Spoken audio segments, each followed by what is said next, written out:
Everyone, नमस्ते, नमस्कार and welcome back to my YouTube channel. तो आज मैं आप सबके लिए लेकर आया हूँ एकदम महत्वपूर्ण विषय, एकदम ज़बरदस्त विषय। तो हम उस विषय के ऊपर बात कर रहे होंगे, जिसकी इंतज़ार बच्चों की कई महीनों से थी। तो आपकी इंतज़ार यहीं पर ख़त्म हुई, यहीं पर समाप्त हुई। तो इस वीडियो के अंदर हम बात करने वाले हैं कॉम्प्लेक्स स्कॉलरशिप 2023-24 के बारे में। तो मैं बता दूँ, ये स्कॉलरशिप की form fill up process as compare to last year different है। तो इस वीडियो में हम बात करेंगे फॉर्म कैसे फिलअप करें और इस स्कॉलरशिप के लिए एलिजिबिलिटी क्राइटेरिया क्या है, कौन-कौन से कोर्स ऑफ़र करी जाती है और कौन-कौन से कॉलेज बच्चों की अलॉट की जाती है, कौन और इसके अंदर हम कॉलेज कैसे सिलेक्ट करें, कौन सी कॉलेज अच्छी है, कौन सी कॉलेज उससे भी अच्छी है। कौन सी कॉलेज नहीं जाना चाहिए, कौन से कॉलेज जाना चाहिए, ये सारी चीज़ें हम इस वीडियो में बात करेंगे। और सबसे महत्वपूर्ण बात, ये कॉम्प्लेक्स स्कॉलरशिप की डेडलाइन कब तक है? तो ये सारी बात अगर आप जानना चाहते हो, तो वीडियो को लास्ट तक ज़रूर देखें। अगर आप इस चैनल पे नए हो, तो आप ये देख सकते हो, ये मेरा चैनल है, आप यहाँ पर जाके चैनल को सब्सक्राइब कर सकते हैं और यहाँ पर आपको बहुत सारी कॉलेज रिव्यू वगैरह देखने को मिल जाएँगे। तो आप चैनल को सब्सक्राइब करिए, लाइक करिए, कमेंट करिए और शेयर करिए। तो लेट्स बिगिन। अब हम शुरू करते हैं। तो आप अपने गूगल सर्च बार में जाइए और लिखिए एम्बेसी ऑफ इंडिया काठमांडू कहकर, तो आपको ये देखने को मिल जाएगा। आप देख सकते हो, ये एम्बेसी ऑफ इंडिया है, ये वेब पेज है। तो हम इसके स्कॉलरशिप फॉर्म पर देखेंगे, तो ये खुल रहा है। तो आप देख सकते हो यहाँ पर एडवाइट advertisement notification for complex scholarship जो खुल चुका है। यहाँ पर एक नोटिफिकेशन एडवर्टाइजमेंट करा हुआ है। तो आप जब इस पर क्लिक करोगे, तो ये डाउनलोड हो जाएगा। जब डाउनलोड हो जाने के बाद आपको कुछ इस तरह के फॉर्मेट में देखने को मिल जाएगा, एक पीडीएफ फॉर्मेट में। तो यहाँ पर हम देखते हैं यहाँ पर क्या लिखा हुआ है, आप देख सकते हो यहाँ पर। और सबसे खास बात, जो कॉम्प्लेक्स स्कॉलरशिप है, ये सिर्फ यूजी कोर्सेज के लिए है, पीजी कोर्सेज एंड पीएचडी के लिए नहीं है। यहाँ पर आपको सिर्फ यूजी कोर्सेज मिल जाएगा, mainly engineering, pharmacy, agriculture, food technology और नर्सिंग के लिए, बीएससी नर्सिंग के लिए मिल जाएगी। तो अब हम बात कर रहे होंगे इम्पोर्टेंट डेट्स के बारे में। तो ओपनिंग डेट्स क्या है इनकी? तो 12 जून 2023 को ये पब्लिश हो गया था, लॉन्च हो गया था। और इसकी last date for completion of online registration and submission of application step 2, वो कब तक है? 25 जून तक है। और last date of depositing application fee at Nepal SPL, Nepal SBI bank है जो, उसमें डिपॉजिट का डेट है 27 जून तक। और last date of completion of step 3 of online application, वो है 29 जून तक। और दूसरी बात क्या है कि पहले क्या होता था कि कॉम्प्लेक्स का कोई एग्ज़ाम नहीं होता था। अब इन्होंने लास्ट 2 साल से एग्ज़ाम का सिस्टम रखा है, तो एग्ज़ाम देना पड़ता है। अब क्या है कि a qualifying competitive computer based test examination will be conducted in the different centre in Kathmandu. तो ये लोग क्या करते हैं, आपको, आप जिस मेल आईडी से रजिस्टर करे होंगे, उस मेल पे आपको सेंटर वगैरह एडमिट कार्ड जब आएगा, तो लिखा रहेगा कि आपका सेंटर कहाँ पड़ा है। आप उस हिसाब से अपने सेंटर को चूज़ कर सकते हैं, विज़िट कर सकते हैं। 1 दिन पहले विज़िट कर लिए, क्योंकि आपका जब ये एग्ज़ाम होगा, तो आपके ये एग्ज़ाम सुबह के टाइम में होती है, 7 बजे की टाइम में होती है। तो क्योंकि काठमांडू में 7 बजे सुबह उतना गाड़ी वगैरह नहीं मिलता है, तो आप 1-2 दिन पहले विज़िट कर लेंगे, तो आपको रोड मैप मिल जाएगा। और उसके बाद हम बात कर रहे होंगे एलिजिबिलिटी क्राइटेरिया के लिए। तो बीई बीटेक देख सकते हैं आप यहाँ पर 60% आपको एग्रीगेट में चाहिए और 50% मार्क्स इन इंग्लिश। और बीएससी एग्रीकल्चर के लिए देखिए, तो वो भी सेम है। ईच कोर्सेज के लिए एलिजिबिलिटी क्राइटेरिया इन्होंने सेम रखा है। और उसके बाद सिलेक्शन प्रोसेस की बात करें, तो selection will be based on qualifying competitive exam, मतलब आप जो एग्जाम दोगे कंप्यूटर पे, उसके बेसिस पे और आपकी 12th के एग्जाम के स्कोर के बेसिस पे आपको सिलेक्ट किया जाएगा। तो आप ये पढ़ सकते हो। इंस्ट्रक्शन है फॉर्म फिलिंग कैसे करें, ये आप पूरे देख सकते हो। सबसे इम्पोर्टेंट बात हम क्या करेंगे यहाँ पर, candidate applying for admission in NIT IIT triple IT through complex scholarship should have qualified in JEE Main and JEE Advance.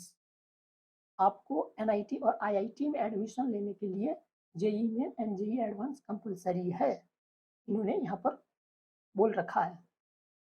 दूसरी बात, candidate have to choose 4 institute, आपको 4 इंस्टीट्यूट चूज करना पड़ेगा। और ये सारी चीज़ें हैं जो हम बात कर रहे हैं, फॉर्म फिलअप करते टाइम भी हम ये सब सारे देख सकते हैं, वहाँ पर हम बात करेंगे। आपको नेपाल SBI बैंक में 400 रुपये डिपॉजिट करना पड़ता है। और सबसे एज लिमिट, ये यहाँ पर बच्चों की बहुत सारी प्रॉब्लम आती है, वो एज लिमिट में तो हम बता दें आपको, the minimum age required to apply is 16 years and the maximum age to apply is 20 years। तो cut off date for determining the age limit is 2023-7/1। तो ये रही आपकी एडवर्टाइजमेंट पेज के अंदर आपको ये सब देखने को मिल जाएगा। तो अब हम चलते हैं डायरेक्ट, तो आप देख सकते हो ये खुल गया है। अगर आपको कॉम्प्लेक्स स्कॉलरशिप का लिंक नहीं मिल रहा है तो मैं डिस्क्रिप्शन बॉक्स में डाल दूंगा, आप वहाँ से ले सकते हो।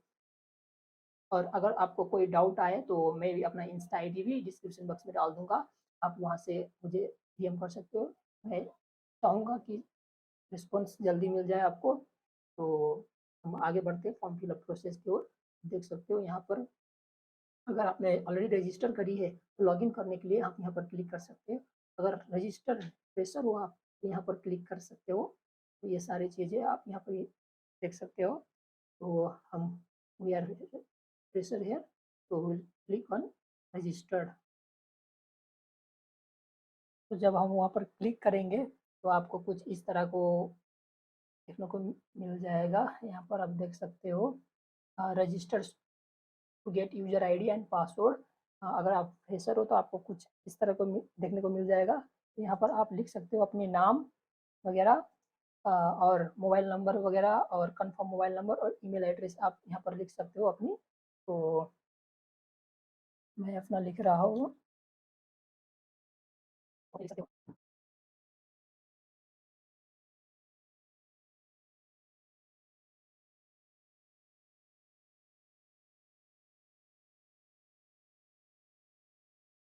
तो मैंने लिख लिया। और यहाँ पर आपको क्या है कि आई एग्री में क्लिक करना है। आई एग्री में क्लिक करिए। क्या बोल रहा है, the confirm email address does not match the, okay, ऐसे मिस्टेक अगर जो आप करोगे तो मैच नहीं होगा। तो देखिए मैंने मैच नहीं करी तो मेरा मिस्टेक आ गया। आप अपना ईमेल ID सही से डालिएगा, कभी कभी गलती हो जाती है तो ध्यान से।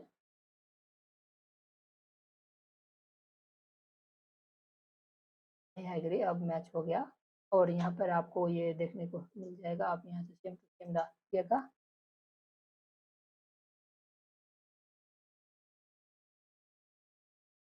कुछ इस तरह से आपको देख फिर आ जाएगा, क्या ये आपने जो इंटर करी है वो सही है या नहीं, ये नंबर आप यहाँ से चेक कर सकते हो। हाँ तो मेरा सही है, मैं यहाँ पर वेरीफाई करके और सबमिट कर दूंगा। तो आप देख सकते हैं यहाँ पर आपका ये, अब जो हम नेक्स्ट स्टेप में जाएंगे तो आपको ये सारी चीज़ें आपको वहाँ पर इनपुट करना पड़ेगा। तो इसके लिए मैं एग्री हूँ, तो आई एग्री क्लिक करा।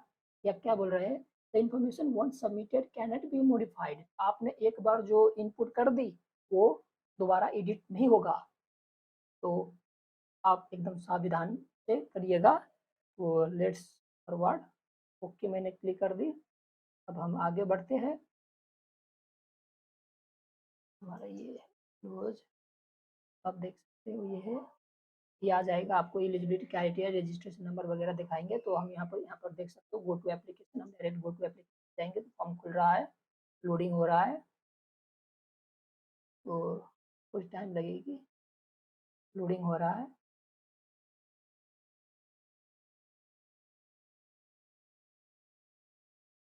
लोडिंग हो गया। तो आप इधर देख सकते हो। हाँ, तो मैंने आपको शुरू में ही बताया था ये स्कॉलरशिप मेनली नेप्लीज स्टूडेंट के लिए है। तो नेशनलिटी पहले से ही नेप्लीज दे रखा है इन्होंने।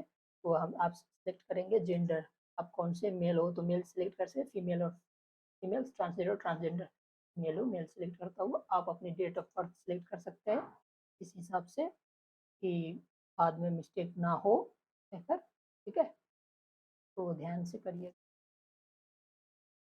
विजुअल आइडेंटिफिकेशन मार्क्स मतलब विजुअल आइडेंटिफिकेशन मार्क्स आपको मीन्स देखते ही आपको पहचान दे, कुछ ऐसा जैसे आपके फेस पे कुछ हो वगैरह, मोल वगैरह होता है ना, कुछ टाइप ऑफ सिंबल हो कि आइडेंटिफिकेशन मार्क्स उसको मिल जाए। तो मेरे फेस पे एक ब्लैक मोल है राइट साइड में, तो मैं वो लिख दूंगा ब्लैक मोल, ब्लैक मोल राइट फेस, ठीक है। तो आपके आपके जी क्या है वो आप लिख सकते हो, और फादर नेम के बाद आप फादर नेम लिख सकते हो, क्योंकि आपका डिटेल पहले से वहाँ पर इनपुट होकर आएगा। आप फादर नेम अपने फादर नेम डाल सकते हो। फादर ऑक्यूपेशन डाल सकते हो, फादर ऑक्यूपेशन क्या है, अगर बिजनेसमैन है तो बिजनेसमैन लिख सकते हो। आप मदर नेम भी डाल सकते हो कि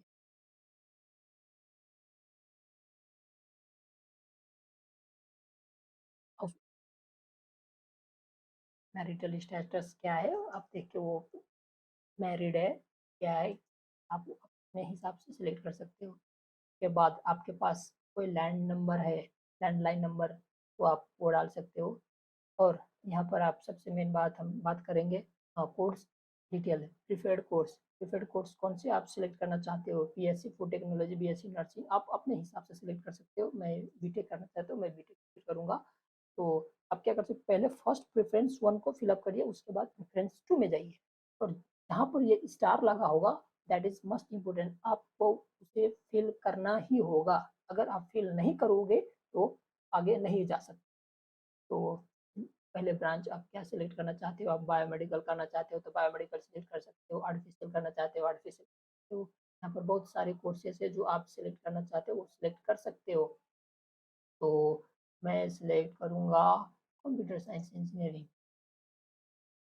ब्रांच 1 में, और ब्रांच 2 में आप सेम नहीं कर सकते, आपने सीएससी सिलेक्ट कर ली तो आपको दूसरा ही सिलेक्ट करना पड़ेगा। अगर आपने कुछ सेम सिलेक्ट करी तो आपको कुछ ऐसा मिलेगा, please select different engineering branch. तो मैं इसमें ओके, मैं इसमें कंप्यूटर इंजीनियरिंग सिलेक्ट कर लेता हूँ। चलो ठीक है, इंजीनियरिंग 3 में मैं कुछ cloud technology and information security choose कर लेता हूँ। उसके बाद प्रेफरेंस 1 का ही प्रेफरेंस इंस्टीट्यूट सिलेक्शन आएगा, इंस्टीट्यूट प्रेफरेंस 1, इसमें आप कौन से यूनिवर्सिटी सिलेक्ट करना चाहते हो। तो देखिए इसमें आपको आईआईटी और एनआईटी भी है, तो आपको पहले ही डिस्क्रिप्शन उसमें एडवर्टाइजमेंट में उन्होंने लिख रखा है कि अगर आप आईआईटी और एनआईटी और ट्रिपल आईटी में जाना चाहते हो तो आपको JEE main and JEE advance compulsory है। अगर आप अप्लाई करते हो तो रिस्पॉन्स ना आने की 99% चांसेस है। तो मैं प्राइवेट यूनिवर्सिटी सिलेक्ट कर लेता हूँ यहाँ से। तो मैं अपने हिसाब से कोई भी सिलेक्ट करता हूँ, आप अपने हिसाब से सिलेक्ट कर सकते हो।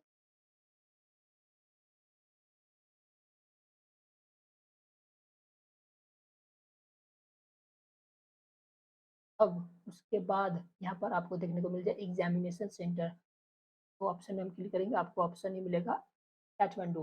तो आपको काठमांडू में बहुत सारी जगह पे सेंटर रहेगा इनका, तो आपको एडमिट कार्ड में और मेल के माध्यम से आपको बताया जाएगा। Are you a person with minimum 40% disability, क्या आपके अंदर कुछ भी डिसेबिलिटी है, 40% तक भी कुछ डिसेबिलिटी अपांगता है क्या आपके अंदर। मेरे कुछ नहीं है तो मैं नो करूँगा। अगर आपके अंदर है तो आप वो कर सकते हैं। सिटीजनशिप नंबर, आपके अपना सिटीजनशिप नंबर डालिए और इशूइंग डेट डाल सकते हैं, और उसके बाद प्लेस ऑफ इश्यू कहाँ से आपने इश्यू करी। तो हमारे सिटीजनशिप में इशूइंग डेट में क्या होता है कि नेपाली डेट दिया रहता है, तो आप डायरेक्ट गूगल में जाइए और लिखिए convert Nepali date to English date, तो आप वहाँ पर नेपाली डेट रखिए, आपको इंग्लिश डेट वहाँ से आउटपुट दे देगा, तो आप यहाँ पर इनपुट कर सकते हो। तो ये करने के बाद हम डायरेक्टली सेव एंड नेक्स्ट करेंगे। तो अब हम देखेंगे स्टेप 2 में, स्टेप 2 में हमने पर्सनल कोर्स डिटेल्स वगैरह कॉलेज सिलेक्शन वगैरह कर लिया है। उसके बाद हम देखेंगे सेकेंड स्टेप में, वो है कम्युनिकेशन डिटेल्स। तो कम्युनिकेशन डिटेल्स में आपका एड्रेस इनपुट करना पड़ेगा, कॉरेस्पॉन्डेंस एड्रेस, तो मैंने ये सारे कर लिए। एड्रेस लाइन 1, डिस्ट्रिक्ट वगैरह, city, country, pin, postal code आपका नेपाल का पिन पोस्टल कोड 5 डिजिट है, तो यहाँ पर आप 5 डिजिट ही डालिएगा वो। तो आप अपने हिसाब से डालिए, आप कौन से सिटी से है, आप कौन से जगह से है, वो हिसाब से रखिए। और यहाँ पर क्या दिया है, is there permanent address same as the correspondence address? अगर है तो येस, नहीं है तो नहीं करिए। तो इसके बाद हम करेंगे, मेरा सेम है तो मैं इसके बाद सेव एंड नेक्स्ट करता हूँ। तो data saved successfully, okay, data saved successfully. उसके बाद हम आ जाएंगे स्टेप 3 में। स्टेप 3 में क्या है कि एजुकेशनल क्वालिफिकेशन। एजुकेशनल क्वालिफिकेशन, इसमें नोट दे रखा है, क्या है कि when wherever percentage of marks is not awarded by the board university and only grades are awarded, the same should be converted to the exact equivalent percentage of marks as per the terms of। अगर आपका जो marksheet है, अगर जो वो GPA CGPA में है, तो उसको एक परसेंटेज कन्वर्जन, एक सर्टिफिकेट आप अपने कॉलेज से ले सकते हैं, अपने जहाँ से +2 करी है वहाँ से ले सकते हैं। आप वहाँ उनको जाके बोलिए कि मुझे कन्वर्जन सर्टिफिकेट चाहिए, तो वो अपने हिसाब से बना के वो दे देंगे आपको। तो इसमें और क्या लिखा हुआ है कि एग्जाम्पल में 59.99% will be treated less than 60%। आप समझ सकते हैं ये बात। Have you pass class 12th? अगर आपने पास करी है एस, तो एस क्लिक करिए, आप नो देन नो क्लिक करिए। मैं पास कर चुका हूँ, सो आई क्लिक यस। सो उसके बाद इंटरमीडिएट 12th डिटेल पास कर, इसमें आपको इनपुट करना पड़ेगा। आप यहाँ पर इनपुट कर सकते हैं नेम ऑफ बोर्ड, कौन से बोर्ड, तो हमारा बोर्ड है national examination board.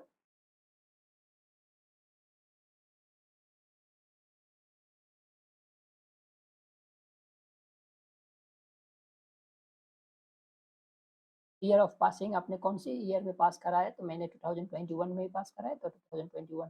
Please select any one of the flowing, तो यहाँ पर एक ही ऑप्शन है, तो आपको परसेंटेज सिलेक्ट करना पड़ेगा। और मार्क्स ऑब्टेन्ड, तो आप इसमें बहुत सारे स्टूडेंट को कंफ्यूजन हो जाता है कि मार्क्स ऑब्टेन, हमारा तो जीपीए में है, तो मार्क्स ऑब्टेन कैसे लिखे और कैसे निकाले। तो ये सारी चीज़ मैं आपको यहाँ पर बताऊंगा, ध्यान से देखिएगा, क्योंकि बहुत सारे बच्चे यहाँ पर आके मिस्टेक करते हैं। हम अब यहाँ पर देखेंगे मार्क्स ऑब्टेन्ड और मैक्सिमम मार्क्स। तो जो 12th का मार्कशीट होता है, वहाँ पर अगर आप साइंस बैकग्राउंड से हो, तो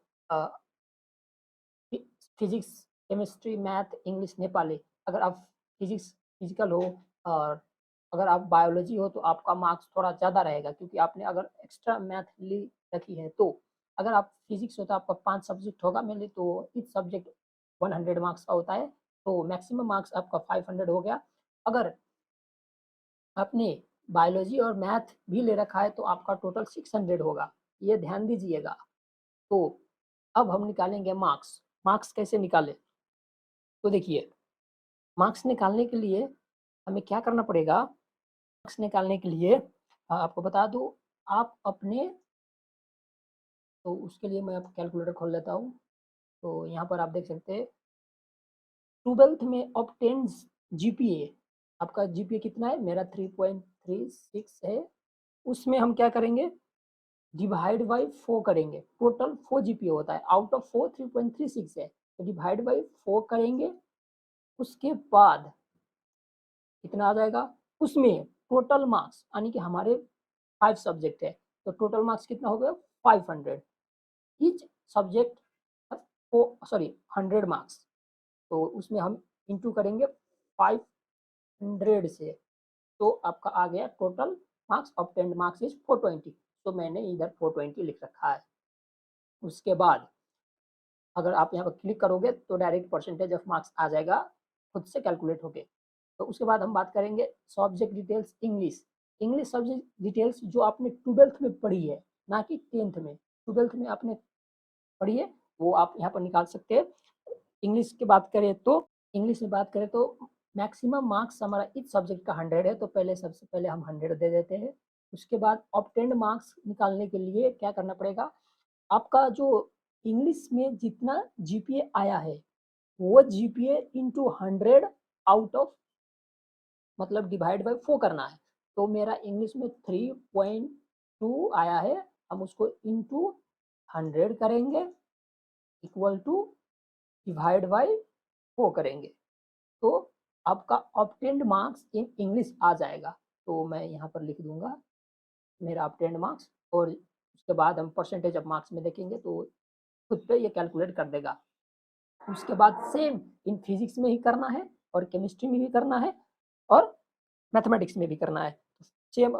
और फिजिक्स में बच्चों को क्या कंफ्यूज आ जाएगा, देखिए फिजिक्स में हमारा थ्योरी भी होता है और प्रैक्टिकल भी होता है। तो हम क्या करेंगे, ऑब्टेन द थ्योरी और ऑब्टेन प्रैक्टिकल को जोड़ेंगे एक साथ। यानी कि देखिए थ्योरी भी हमारा 4 रहता है टोटल और प्रैक्टिकल भी 4। तो थ्योरी में आपका कितना है, तो जैसे मैं बता दूँ, पहले मैं ये लिख लेता हूँ, मैक्सिमम मार्क्स हमारा 100 ही रहेगा और उसके बाद हमारा 25 मार्क्स का प्रैक्टिकल होता है। तो अब हम बात करेंगे ऑब्टेन्ड। आप अपने मार्कशीट में देखिए, आपका थ्योरी में कुछ और रहेगा और प्रैक्टिकल में कुछ और रहेगा। मेरा थ्योरी में 2.8 है आउट ऑफ 4 और प्रैक्टिकल में 4 है आउट ऑफ 4। तो मैं इन दोनों को ऐड कर दूंगा तो आ जाएगा 6.8। ठीक है, तो इन दोनों का अगर जो हम 4 ऐड करें, यानी कि थ्योरी भी इसका टोटल 4 रहता है और प्रैक्टिकल भी 4 रहता है, तो 4 8 हो गया। ठीक है, तो अब हम निकालेंगे मार्क्स। तो कैसे करेंगे, 6.8 इंटू 100 डिवाइड बाई 8 करेंगे तो हमारा ऑब्टेन्ड मार्क्स इन फिजिक्स आ जाएगा। तो ऑब्टेन्ड मार्क्स इन फिजिक्स में हम लिख सकते हैं इधर 85। ये मेरा है, आप अपने हिसाब से आपका क्या है वो देख के लिख सकते हैं। तो ये इतना आ जाएगा। सेम हम केमिस्ट्री में भी करेंगे, तो आप आपका क्या है वो आप कर सकते हो। तो सेम जैसे मैंने आपको इंग्लिश में और फिजिक्स में बताया, आप वैसे ही केमिस्ट्री में भी कर सकते हो। मैंने अपना मैक्सिमम मार्क्स रखी और obtain GPA into 100 by total GPA, तो आप कैलकुलेट करिए, आपका मार्क्स ऑब्टेन आ जाएगा। तो ऐसे मैंने केमिस्ट्री और मैथमेटिक्स को कर ली। तो उसके बाद हम बात करेंगे scholarship details. Details of any other scholarship receive previously from embassy of India और एनी अदर में। क्या आपने पहले कोई स्कॉलरशिप आपको मिला है, तो अगर मिला है तो एस करिए, नहीं है तो नहीं करिए। मुझे नहीं मिला है, मैं नो करूँगा और उसके बाद मैं सेव एंड नेक्स्ट करूँगा। तो सो डेटा सेव्ड सक्सेसफुली। उसके बाद आप यहाँ पर देख सकते हो कि क्या है कि डॉक्यूमेंट अपलोड में आपको upload scan copy of the recent passport size photo with white background upload करना है। Upload your scan signature. उसके बाद upload your scan English translated means आपका जो सिटीजनशिप है उसको नोटराइज्ड करिए और उसको स्कैन करके आप यहाँ पर अपलोड कर सकते हैं। उसके बाद है upload your scan 12th pass certificate. अगर आपने 12th पास कर ली है तो सारे सर्टिफिकेट 10th की वगैरह एक ही पीडीएफ में बना करके आप यहाँ पर अपलोड कर सकते हो। अगर आपने 12th पास नहीं करी है तो आप सबसे पहले आप जो रिकमेंडेशन लेटर लेकर आओगे कॉलेज से, सबसे ऊपर वो रखिए। उसके बाद 10th की सर्टिफिकेट मार्कशीट रखकर आप यहाँ पर अपलोड कर सकते हो। वो करने के बाद हम चूज योर मोड करेंगे, पेमेंट मोड चालान करेंगे और सारे ये चीज़ हम सेलेक्ट करेंगे। I agree agree agree. उसके बाद हम सबमिट करेंगे।